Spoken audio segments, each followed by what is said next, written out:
On today's show, Keith Leonard of RotoWire joins me once again as we talk about the netminding situation and Brian MacLellan's summer moves next on this edition of Locked On Capitals.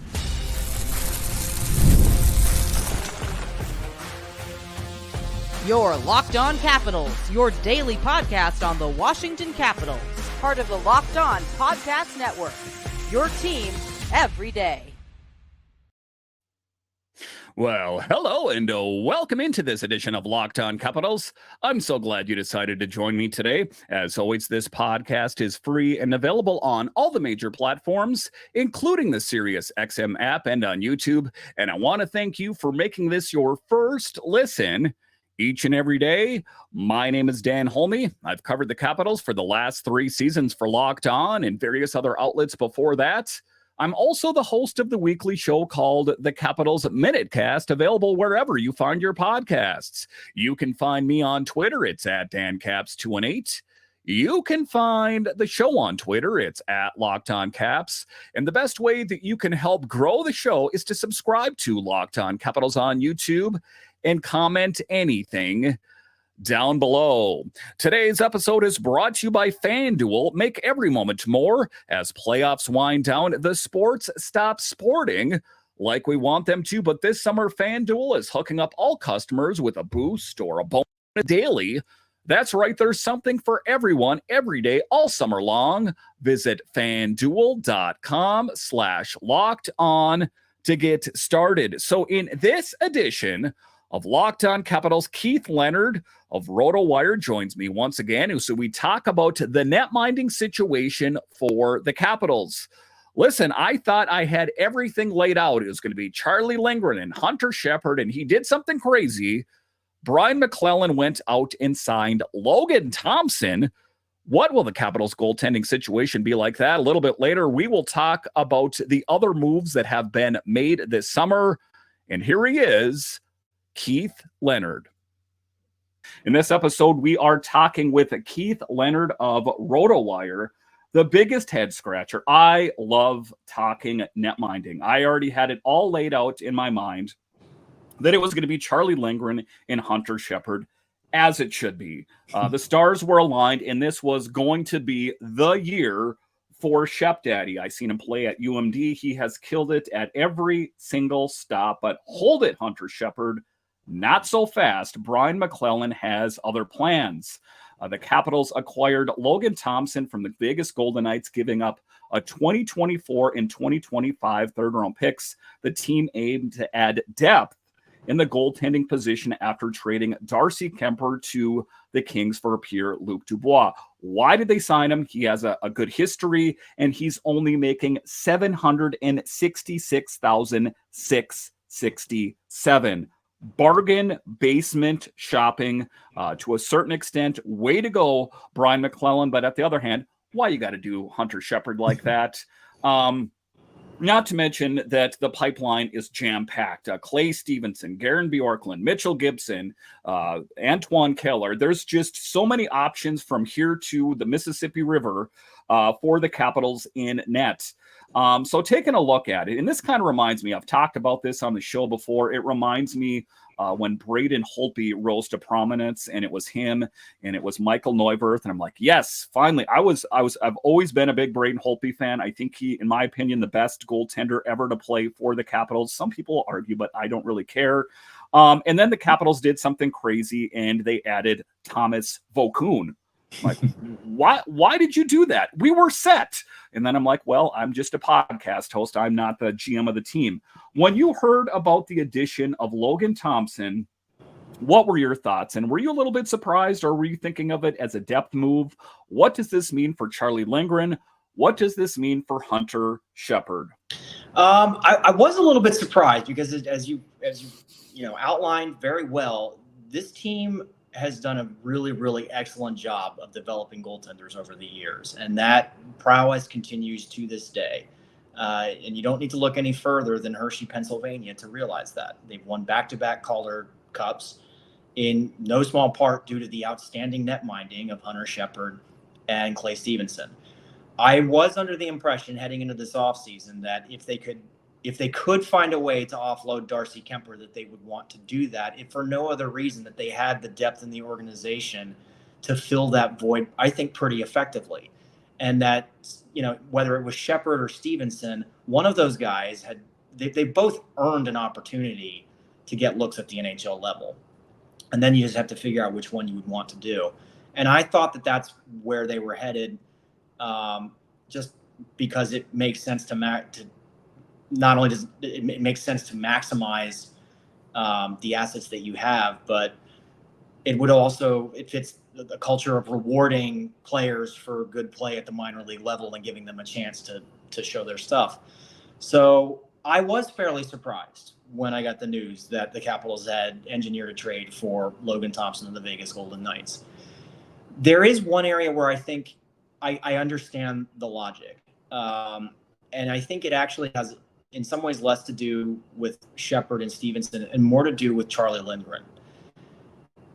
I think this is one guy's opinion. I think Charlie Lindgren is the type of player that responds better if he's pushed or if he's chasing somebody. I wonder if they were concerned that maybe if they had a rookie netminder with no NHL experience, would they get the same? Would Charlie Lindgren respond well to that? Some netminders kind of need someone breathing over their shoulder, or to have someone that they need to chase down, to sort of raise their competitive juices and get the most out of them. And I think the Capitals may have had that in mind and said, we're not quite ready to have Charlie Lindgren start 60 plus games and if they had gone with a rookie netminder, that may very well have been what ended up happening. I mean, I have every confidence that Hunter Shepard and Clay Stevenson can be productive NHL goaltenders, but hardly any goalie is just shot out of a cannon in their first year. It takes a little bit of time. And I think the Capitals have a vested interest in making sure that pipeline is robust. And I think they kind of wanted to usher those two in a little bit more gently than they would have if they just said, you're the backup. And then, heaven forbid, something happens to Charlie Lindgren and you're rolling with a rookie netminder the rest of the way. So while I understand the shock, and I understand people raising an eyebrow and saying, what about Shep and what about Clay? I count myself among them. I can understand why the Capitals said, we have an opportunity to get a goalie that we know that can play at this level. He has experience. He's young. And did I mention he's dirt cheap for this year?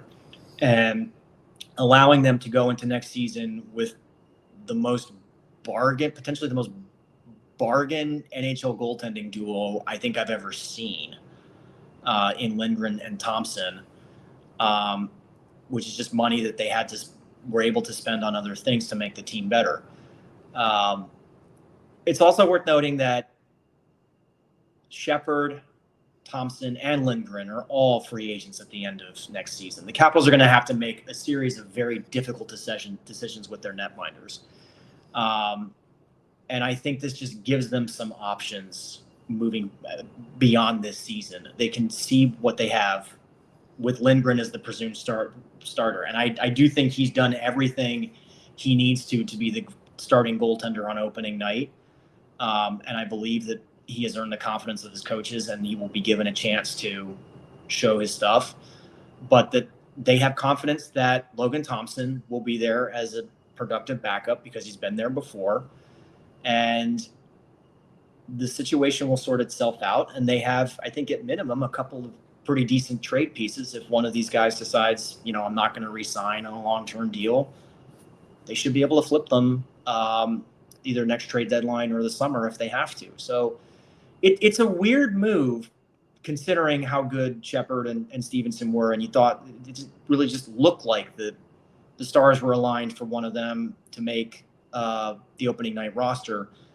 I can see why the Capitals were a little bit hesitant to do that just yet, though I do ultimately think that one of those two guys is going to be on this roster come next season. I don't know that the Capitals will be able to afford both Lindgren and Thompson, and they have a whole season to figure out which one fits their long-term plans best. All right, so coming up after the break, we talked about the net minding in the first segment, but what about the other moves that the Capitals made? What are the pluses and minuses of those moves? I'll discuss straight ahead.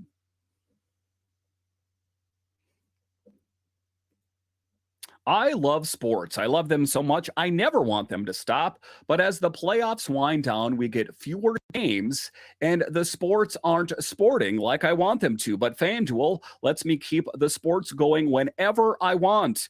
All I have to do is open up the app and dream up bets anytime I'm in the mood. And sports is not over, people. Major League Baseball is still going on. The WNBA is still going on. There is plenty of things to bet on. And this summer, FanDuel is hooking up all customers with a boost or bonus daily. That's right. There's something for everyone every day, all summer long. So head over to FanDuel.com and start making the most of your summer. FanDuel, official sports betting partner of Major League Baseball. Are you watching Fox Sports or ESPN on your TV all day? Have to turn down the volume with all the shouting? Make the switch to Locked On Sports today, a free 24/7 sports streaming channel programmed for you every day to bring you the biggest stories without all the screaming. Locked On Sports today brings you the can't-miss analysis, opinions, and news streaming 24/7 on YouTube or the free Amazon Fire TV channels app, part of the Locked On Podcast Network. Your team every day. And we're in this episode, that is what we're talking about. It is the draft, and we have Keith Leonard of RotoWire joining us. So one of the things that Brian MacLellan made a pledge to was that he was going to make changes to this team. I think that we all saw that what happened last year didn't work. They were able to eke their way into the playoffs, back their way into the playoffs, if you will, but he made a pledge to change the team, and he made some big changes. Capitals general manager promised to make changes to the team at the 2024 NHL Draft in Vegas. He hinted that the team was working on several things, but didn't provide many details. He emphasized the need for the team to get younger while remaining competitive. And he did that in part. We will go over that movement here next. Some of it made sense. Some of it was more of a head scratcher for me. Talking about roster changes, MacLellan made good on his promise by making significant changes to the team roster. He started by trading 26-year-old Pierre-Luc Dubois.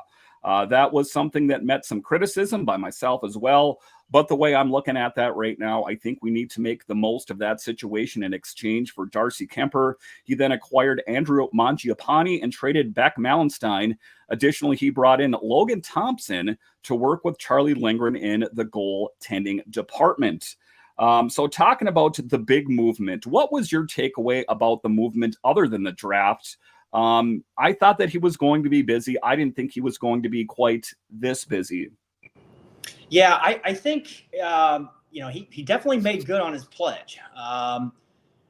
It seemed to me that this was being a fairly weak free agent class this year. There wasn't really a ton in the way of marquee players coming to market. That if you really wanted to make significant changes to your roster, that maybe the best way to go about it was through the trade market. And this is an area where the Capitals did have kind of a competitive advantage. They had plenty of draft selections from pawning players off at the deadline in the last couple of years.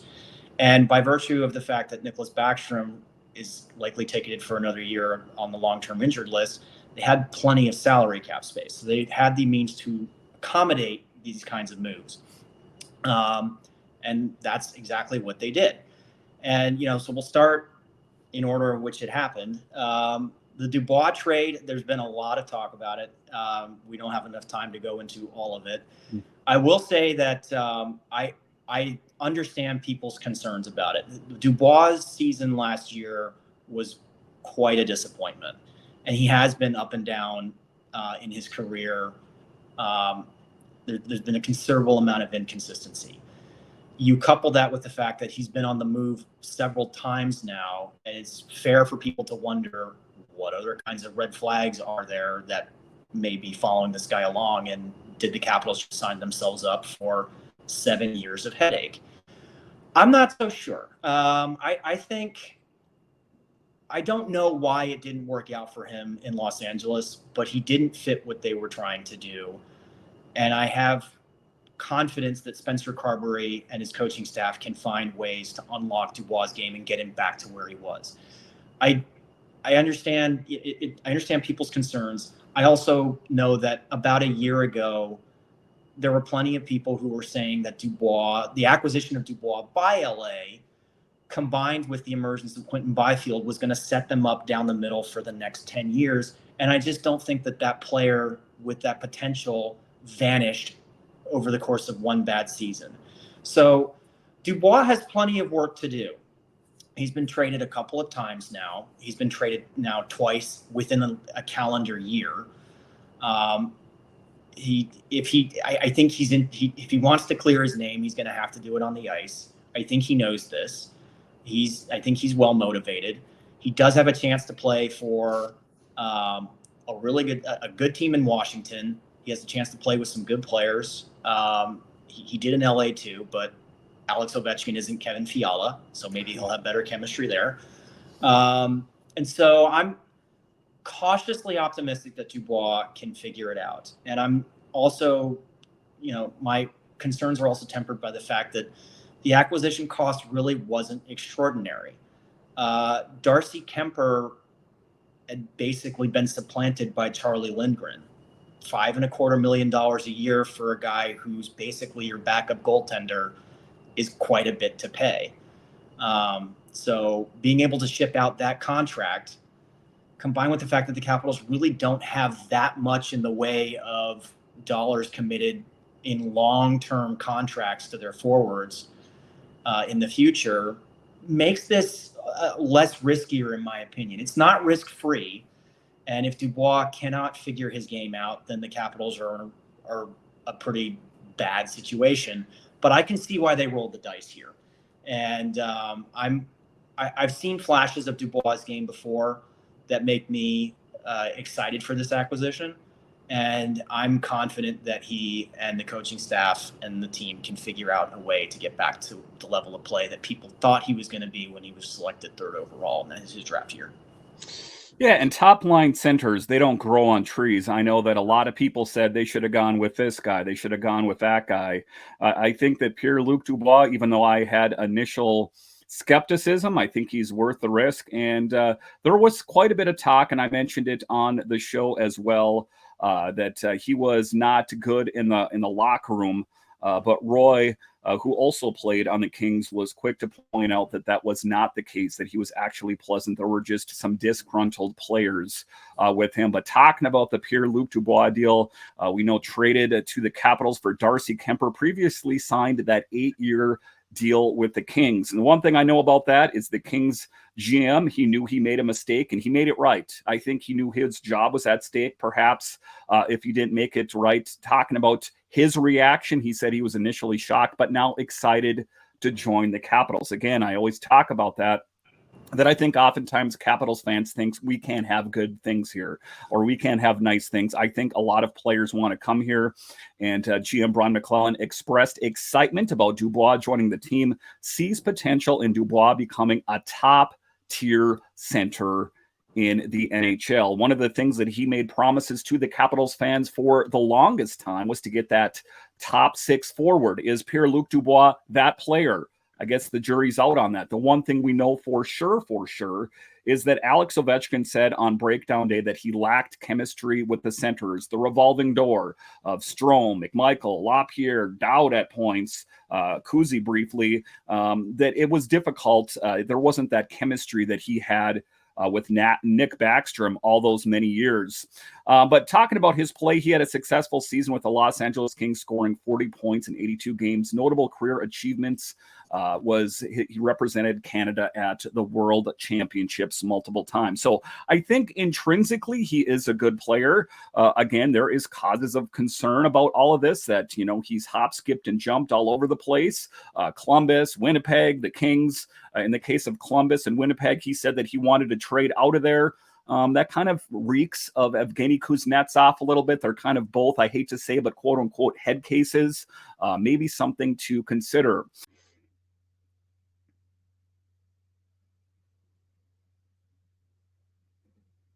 All right, so coming up here after the break, we'll talk about the moves that the Capitals made. We talked about the players that were acquired, but will the Capitals be competitive? That is the question we'll discuss straight ahead. One of the other things that he said that he wanted to revamp was the defense. And John Carlson routinely playing 25 to 30 minutes a night. That's not sustainable. On the opening day of free agency, MacLellan made a big move to revamp the team's defense. He acquired defenseman Jakob Chychrun for Nick Jensen and a 2026 third-round selection. He also signed defenseman Matt Roy to a 6-year contract. That is quite a vote of confidence for Roy on this team. But the big name, of course, I was more than excited about the addition of Jakob Chychrun. How does he fit in with this team? And are you as excited as I am? I'm pretty enthusiastic about the move, particularly, again, it's not just about the player you get, it's what you give up to get them. And I do not think that Nick Jensen and a third-round pick in 2026 is at all an exorbitant price to pay for a player with Jakob Chychrun's upside. I think the addition of both of these two, I get flashbacks of the summer where the Capitals signed both Niskanen and Orpik in the same summer, and in one fell swoop completely revamped their second defensive pairing. I don't know how they're going to use both of these players, but it's possible that they may have done just the exact same thing within the first 20 minutes of free agency opening up on July 1st. I think Chychrun has a lot to offer. He had 14 goals and 41 points last year, logged a lot of minutes for the Ottawa Senators, had to fill in quite a bit when Thomas Chabot, their premier power play quarterback, was hurt. He was hurt for much of last season. A lot of people will point to Chychrun's -30 rating. I don't want to get into a debate about how useful plus minus is or not, but it's worth noting that the Senators had quite awful goaltending last year, and so nobody came out clean in terms of their plus minus rating. But yeah, Chychrun has been traded a couple of times now, and there are some genuine concerns that his defensive game does need some refinement, and he needs to be paired with a reliable stay-at-home partner, and which is a good thing that the Capitals were able to sign Matthew Roy and have people like Trevor Van Riemsdyk on the roster too.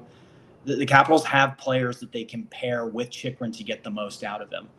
And so I think he's going to fit in well here. And I really like the sort of medium to long-term potential because, you mentioned it just a few moments ago.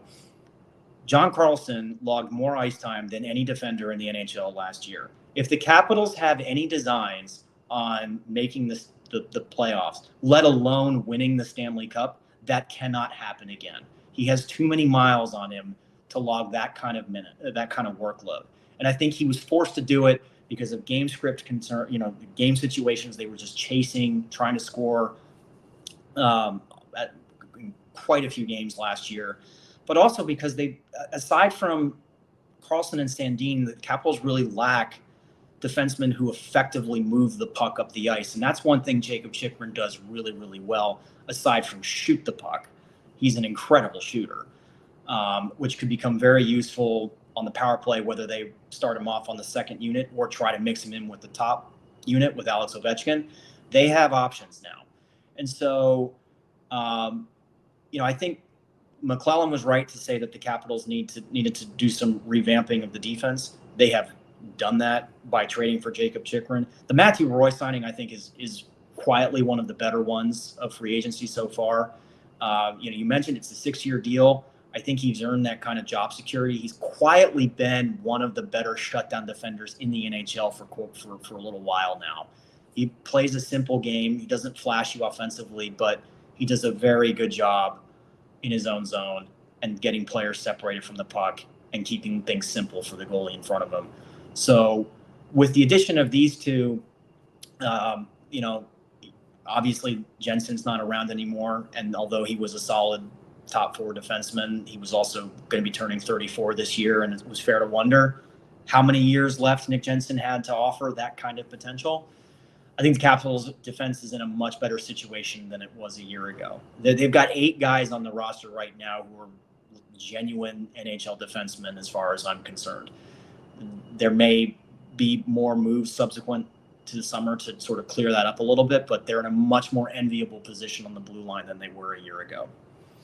And you saw how they got him. There was a trade that sent Nick Jensen and a 2025 third-round pick to Ottawa. To me, it seems like a steal.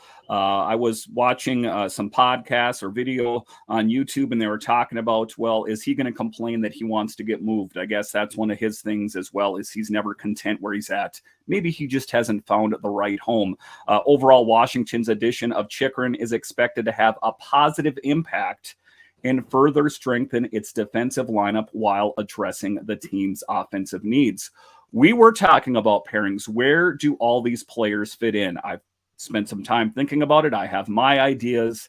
And also I've kind of sought some other input from other websites and how they see it. They were talking about defensive pairings: Jakob Chychrun with John Carlson, Rasmus Sandin with Matt Roy, and Martin Feravari with Trevor Van Riemsdyk. If that is how it all plays out, I guess that remains to be seen.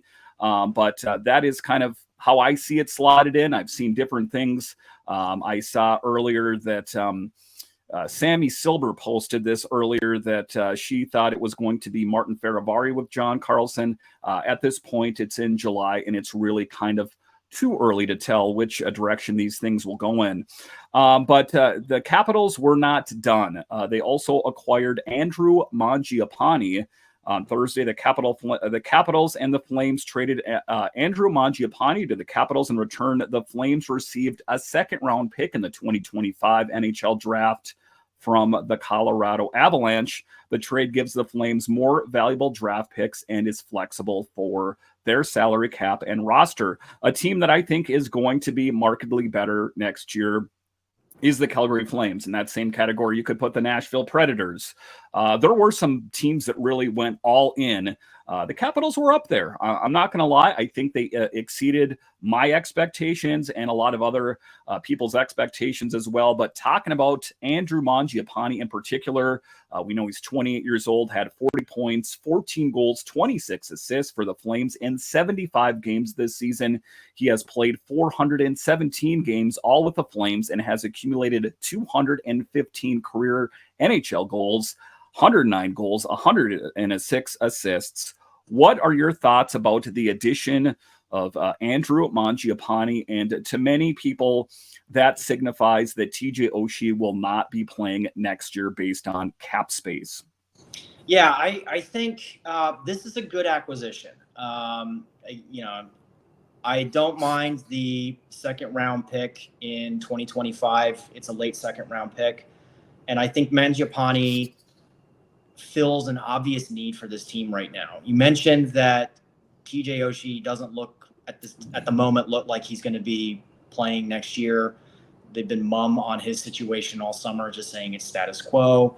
And I think it's impossible to look at all the moves that the Caps have made as well as their current salary cap situation and not see that they're going to need to park TJ Oshie's $5.8 million cap hit on the long-term injured reserve to make it fit, which is coincidentally what Andrew Mangiapane makes. I like this move for a couple of reasons. It fits an obvious short-term need. The Capitals had 2 guys last year who scored more than 20 goals, Alex Ovechkin and Dylan Strome.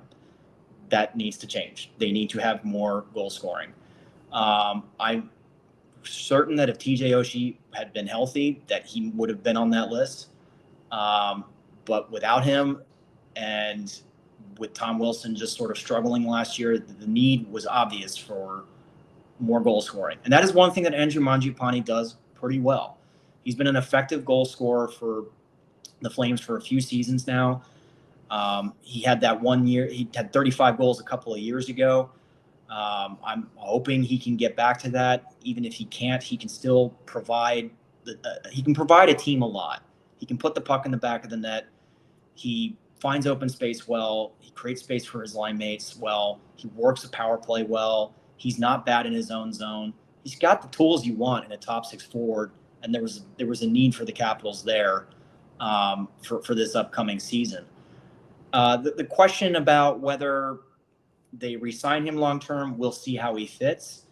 As you know, from where I sit, either he works out in DC and they get him to a long-term extension. If the fit isn't there, this is exactly the kind of player that a playoff team would covet if the Capitals find themselves in a situation where they're not in a strong playoff position and they're interested in selling potential free agents to get more draft picks and reload like they've done the last couple of years. And, you know, doing that has worked out pretty well for them so far. They've been able to retool on the fly pretty effectively. And so in either eventuality, I think Mangiapane fits what this team is trying to do. It'd be great if he could get back to that 30 goal level that he was at before. He was shooting. He had he was converting at a pretty unsustainably high shooting percentage back then.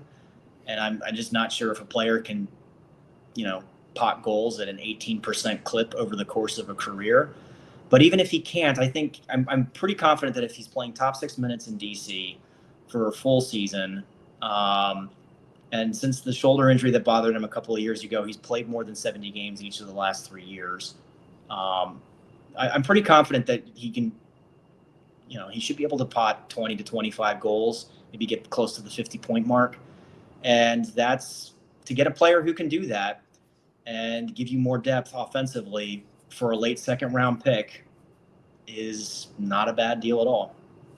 Listen, Keith Leonard, I want to thank you for joining me on this edition of Locked On Capitals. Why don't you tell everyone where we can find your work?